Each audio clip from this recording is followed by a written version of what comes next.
Our opening words this morning are Praise the World in All Its Pain and Blessings by Maureen Killoran. We are called today from the midst of pain and challenge. We are called to praise the world. From a world that appears broken, we are called to praise life's moments of joy and grace.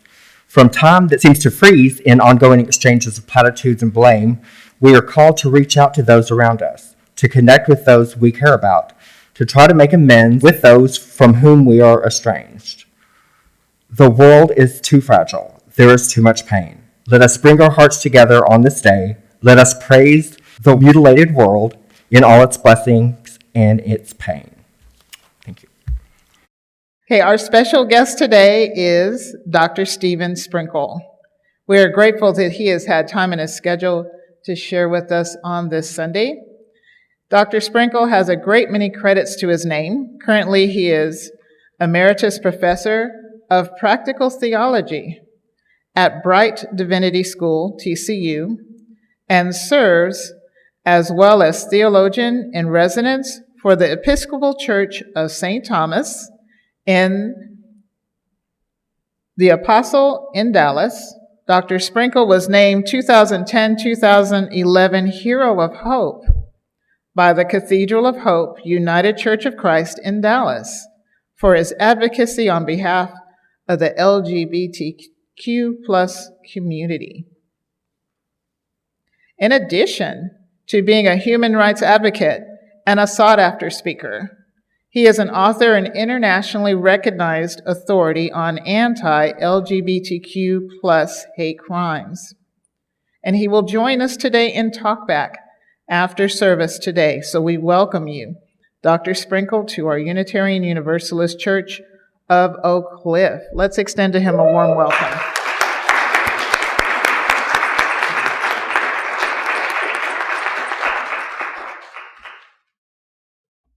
Thank you, Yolanda.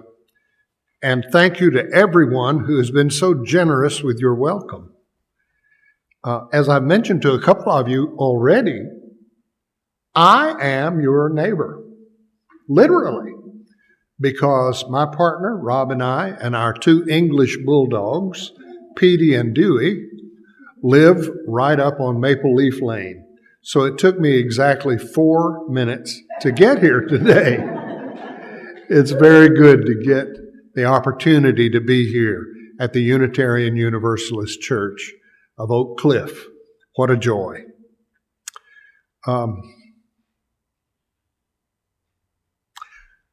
I would never have believed when I began to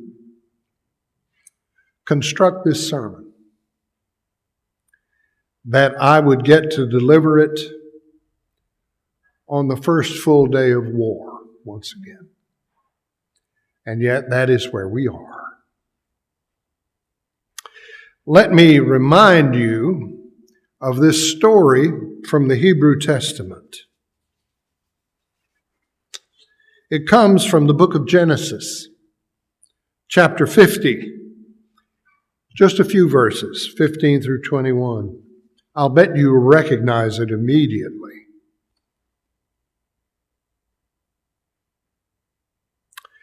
Realizing that their father was dead, Joseph's brothers said, "What if Joseph still bears a grudge against us and pays us back in full for all the wrong that we did to him?" So they approached Joseph, saying, "Your father gave this instruction before he died. Say to Joseph, 'I beg you, forgive the crime of your brothers and the wrong they did in harming you. Now, therefore, please forgive the crime of the servants of the God of your father.' Joseph wept when they spoke to him.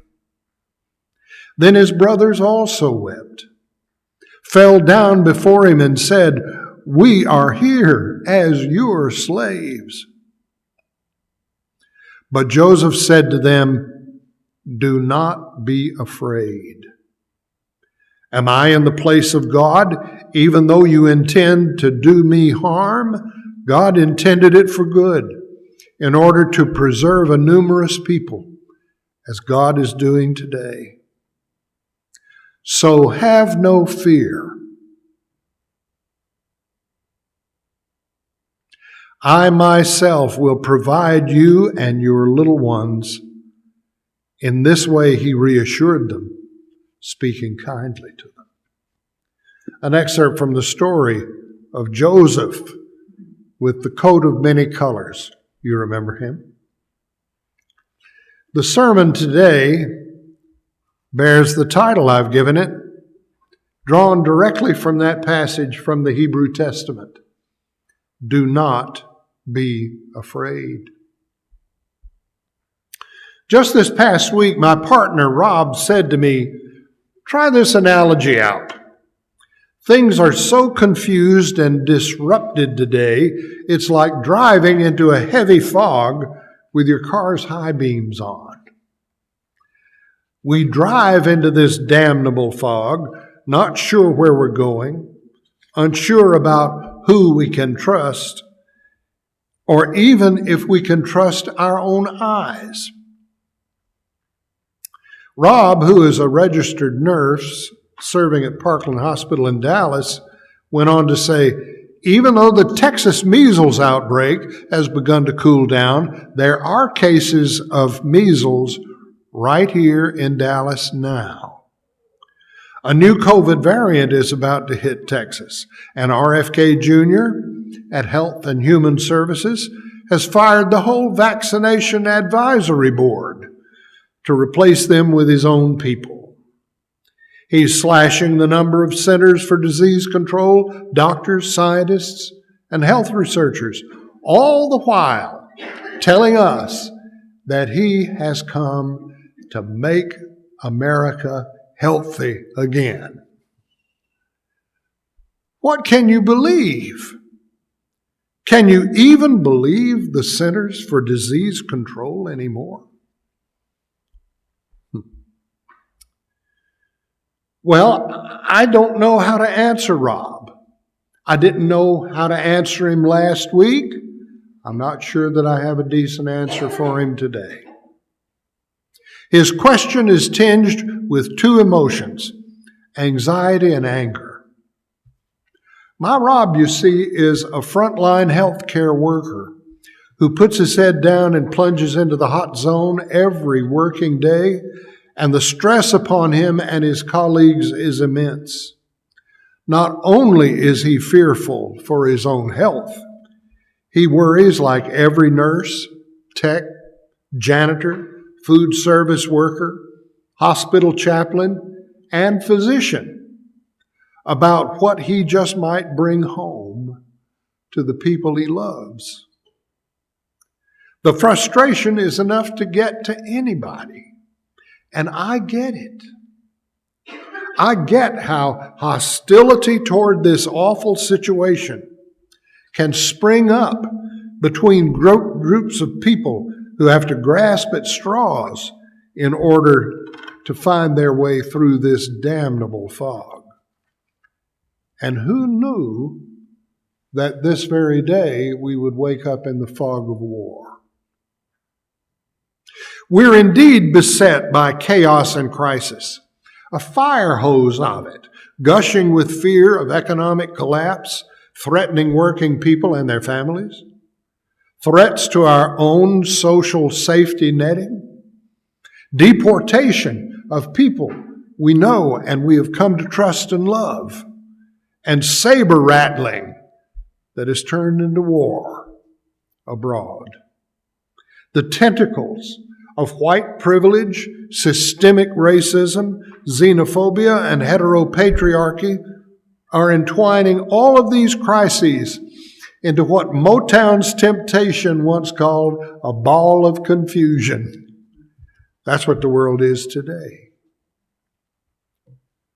These days are haunted by uncertainty and fatigue. Even the simplest things necessary to keep the life of a family or of a community of faith going take enormous expenditures of energy. People are tired. If you've had any conversation with your friends and your family these days, you know they feel the same way. People are bone tired. And because political leadership has failed us so miserably, we're left feeling that we're pretty much on our own to figure out how to hang on to hope during this tangled up crisis. I am surely not the first one to speak aloud the question that is most difficult for church people like us to voice. In the midst of all of this, what has become of God? Is God no longer steadfast in love? Is God no longer full of compassion? Is God deaf to the groaning of the people? All I could reply to Rob's frustration in his search for truth was this: I suppose, Rob, it's all a matter of who you believe. Forgive the improper English. It's the best I could do at the moment. It's all a matter of who you believe. Even communities of faith are torn with disagreements and anxiety, caught between competing allegiances to somebody's version of the truth. It's as if we've been reduced to the question of Pontius Pilate as he beheld Jesus before his unjust accusers. What is the truth? We're left like the crowds listening to the fierce preaching of John the Baptist in Luke's gospel. We cry out in our distress, what then shall we do? There are no blueprints for getting beyond the mess we are in. At least I haven't found any. No magic words that work at the wave of a wand. Nonetheless, there are echoes that I have encountered. Stories with plots and characters that rhyme, with crises resembling ours. The story of Joseph and his dysfunctional family during those awful famine years is a tangle of intrigue and cruelty from the beginning to the end. One that ties every named character in the Genesis story up in knots of deceit. My goodness, how foggy with hoaxes and fake news can a biblical story get?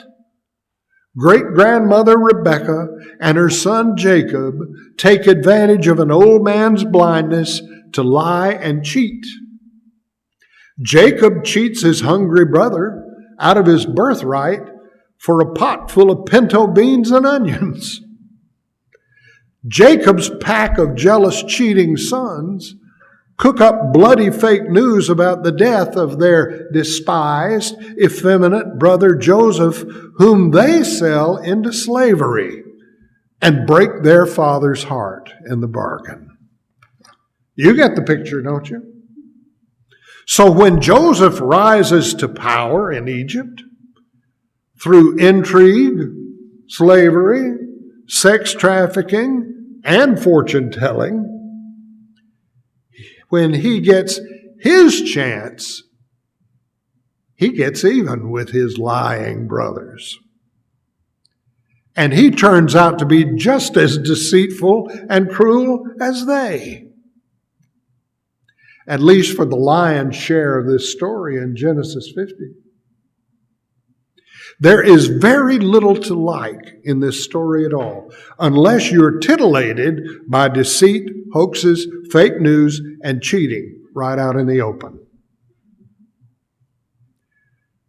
The retrospective appeal to God that takes place at this story's end that I've read in your hearing today, along with the immigration reform that takes place, breathtaking mercy, reconciliation, and a new dawn of justice, wind up looking jarringly out of sync with the rest of the ancient tale? Or are they? Joseph's pronouncement that whatever were his brother's intentions, God called something good out of the wreckage of his youth. But beware how you use this insight. This moment in Joseph's story has been twisted and abused beyond measure by malpracticing interpreters. This Johnny-come-lately whitewash of evil done to so many, while humming the tune, "All's well that ends well," has been used to justify determinism, caste system oppression, white supremacy, and all manner of injustice in the name of, get this, it was all God's plan. Really?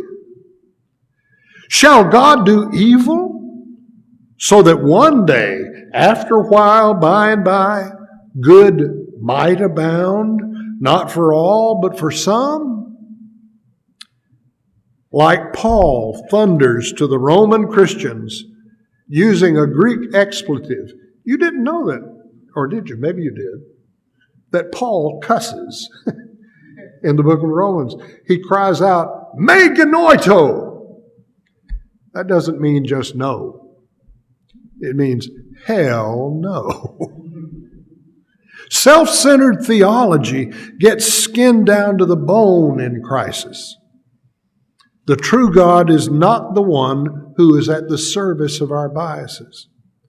On call 24/7 like a personal assistant, though one we seem to project to an infinitely great degree. Ready to answer when we desire to ring up a justification for our own selfish wishes.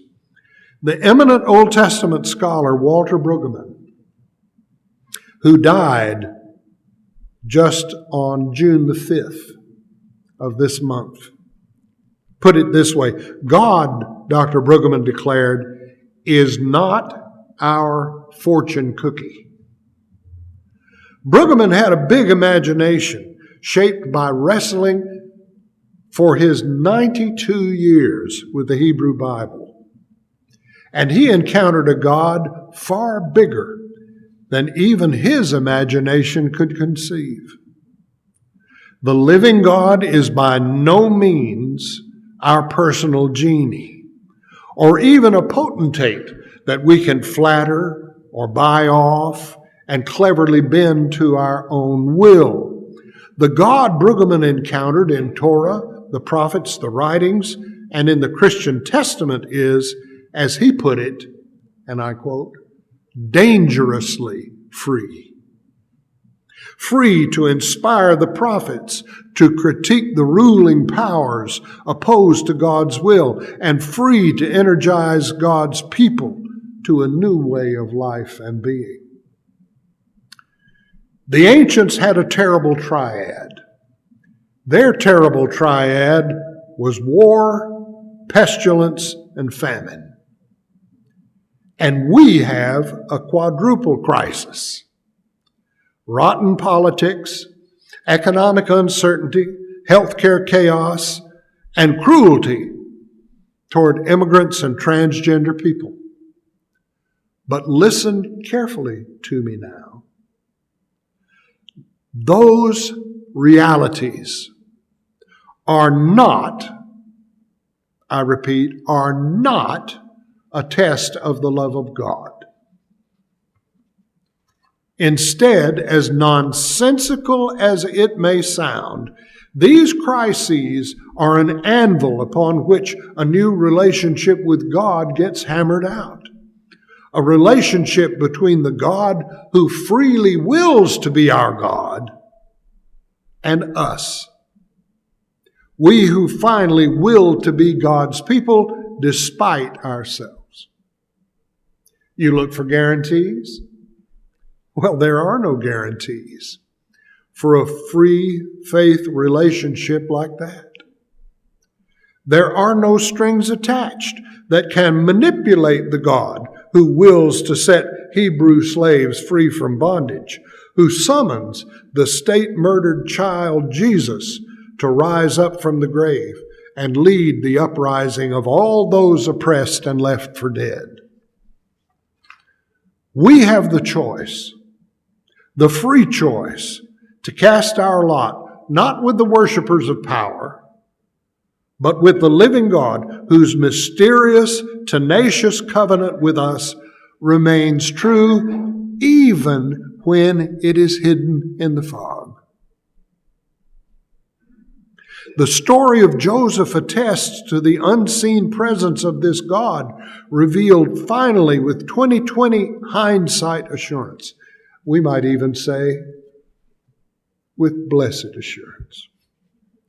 But Joseph said to his kindred, "Do not be afraid. Am I in the place of God? Even though you intend to do harm to me, God intended it for good, in order to preserve a numerous people, as God is doing today." Human beings, both then and now, know firsthand what living in a world beyond their control feels like. That was the backstory of Joseph and his spiritual forebears, and that is our backstory too. The ecology of crisis was the fog in which faith found our spiritual ancestors. Faith found them in the dark, and crisis summoned them to a new covenantal relationship with God and all those who are othered, left out, and left for dead. Do not assume that this is a case of blind faith. Not at all. This is what theologian Sarah Coakley calls knowing in the dark, where faith comprehends real patterns of God's works and ways in the hopeful, hidden darkness of the love of God, and knows God right there. Where the things of the human mind, the heart, and the spirit reach out to host the mysterious presence of God. As poet and priest Gerard Manley Hopkins said, deep down things. Where prayers become sighs too deep for words. Oh, my friends, it does matter where and how you come to believe. If we are to know faith in the midst of our trouble, we will need to discover faith right there, hidden in the wholeness, deep down things, with the othered, the left out, and the left for dead.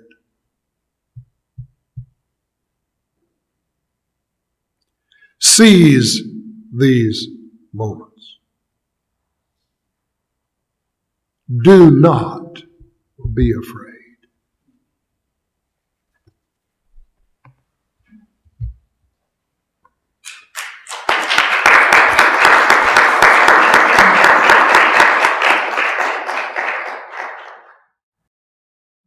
Our closing words are by James A. Hobart. As we depart one from another, let our hearts be secure through every human season. Let our hearts be secure in seasons of anguish as in seasons of joy, in seasons of failure as in seasons of success, in seasons of uncertainty as in seasons of security. Let our hearts be secure in the dual reality. We are worthy recipients of love and support we can never earn. We are worthy providers of love and support others cannot earn. Let our hearts be secure, for hearts know and understand and will respond if invited in.